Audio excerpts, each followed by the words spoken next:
শিলিগুড়ি সংলগ্ন ডাবগ্রাম ফুলবাড়ি বিধানসভার চুনাভাটি এলাকায় এসআইআর সংক্রান্ত আতঙ্কে মৃত্যুর অভিযোগ ঘিরে চাঞ্চল্য ছড়ালো। মৃত ব্যক্তির নাম মোহাম্মদ খাদেম। পরিবার সূত্রে জানা গেছে, দীর্ঘদিন ধরে ভোটার তালিকায় নাম থাকা নিয়েও মানসিক চাপে ভুগছিলেন মোহাম্মদ খাদেম।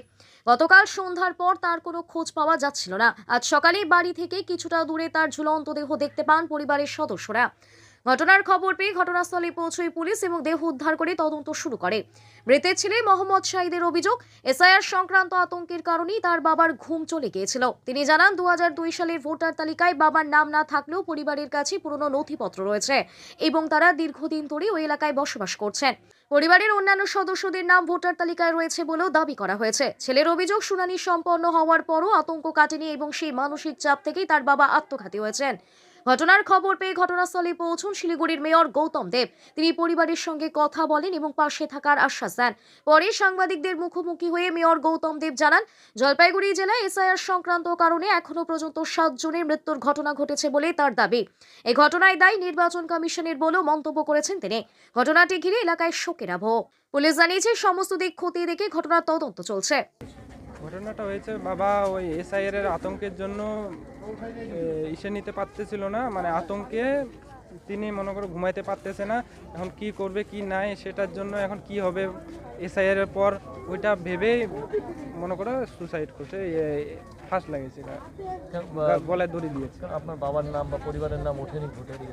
বাবার নাম 2002 নাম নাই বাবার, তো ওটার জন্য একটু আতঙ্ক বেশি ছিল। কিন্তু আমাদের পুরনো ডকুমেন্টস আছে, আমরা এখানকারই বাসিন্দা। হ্যাঁ, তো আমাদের ডকুমেন্টস পুরনো, আমার দাদা যে ইসে ভোট দিছিল ওনার ইসে এগুলো আছে। দাদু? হ্যাঁ, দাদু ভোট দিছিল, ওনাদের মানে ভোটের লিস্টের কাগজ আছে, আমাদেরকে বের করা হয়েছে। আবার আমার জেঠু আছে, উনি জীবিত আছেন। সবারই ভোটে নাম আছে। হ্যাঁ, তারপর আতঙ্ক কেন ছিল? তাও আতঙ্ক এটাই কি করবে। এটার পরে হিয়ারিং হয়ে গেল, হিয়ারিংয়েও হয়ে গেছে আমাদের হিয়ারিং। হ্যাঁ, হিয়ারিং হওয়ার পরও আতঙ্ক, ভাবতেছে কি হবে কি নাই, এ সরকার কি করবে আমাদেরকে। এই নিয়ে কারোর সঙ্গে আতঙ্ক নিয়ে কারোর সঙ্গে হ্যাঁ, ভাবতেছে কোথায় পাঠায় দিবে।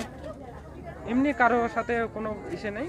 না, কারোর সাথে, পরিবারের কারোর সাথে এই না বিষয়ে না, কোনো কিছু। হ্যাঁ, দুঃখ শেয়ার করছে। আমরা তো জানি সবাই, আমরা ডেলি সকাল বিকাল বোঝাই যে অত আতঙ্ক থাকো না, দেখি কি হওয়ার হবে সেটা। আপনারা কখন জানতে পারলেন যে বাবা সুইসাইড? বাবা, আমরা কালকে থেকে 7টার থেকে আমরা খোঁজাখুঁজি, রাতের বেলা প্রায় দেড় রাত, মানে 1:30টা অবধি খোঁজাখুঁজি করলাম, পাচ্ছি না। তারপর সকালবেলা উঠে আবার আমরা গেলাম, 6টার দিকে গেলাম, দেখতেছি ওই পাশের জঙ্গলে প্রায় 1 কিলোমিটার ওইখান থেকে আমরা বাবাকে দেখতেছি ফাঁস লেগে। কবে? মোহাম্মদ খাদেম এখানে আমাদের এনজিপিতে ও গাড়ি চালক ছিল। 3 ছেলে আছে, ওনার স্ত্রী আছে। তো ওদের 2002 ভোটার লিস্টের নাম ছিল না। তো এসআইআর হেয়ারিংয়ের জন্য টোটাল পরিবারকে ওরা ডাক পায়, হেয়ারিং হয়।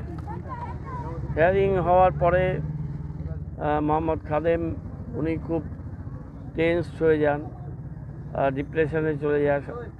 গাড়ি চালানোর কাজও প্রায় বন্ধ করে দিয়েছিল। সারাদিন উদ্ভ্রান্তের মতো থাকতেন উনি। ওনার 92 সালে ড্রাইভিং লাইসেন্স ছিল। সে 92 সালে ড্রাইভিং লাইসেন্স উনি দেখিয়েছেন, আর যা ওদের ডকুমেন্টেশন ছিল সেই ডকুমেন্টেশন দেখিয়েছেন। কিন্তু এই মানসিক চাপ সহ্য করতে পারেনি। কালকে এখানে পাশে একটা নির্জন জায়গায় গাছে উনি গলায় দড়ি দিয়ে আত্মহত্যা করেছেন। এই নিয়ে জলপাইগুড়ি জেলায় 5টি ঘটনা ঘটল। আমবাড়িতে হয়েছিল, সদরে 2টো হয়েছে ঘটনা, এবং মালবাজারে একটা হয়েছে। এতে এসআইআরে বলি শুধু জলপাইগুড়ি জেলাতে 5 জন। অত্যন্ত দুর্ভাগ্যজনক ঘটনা।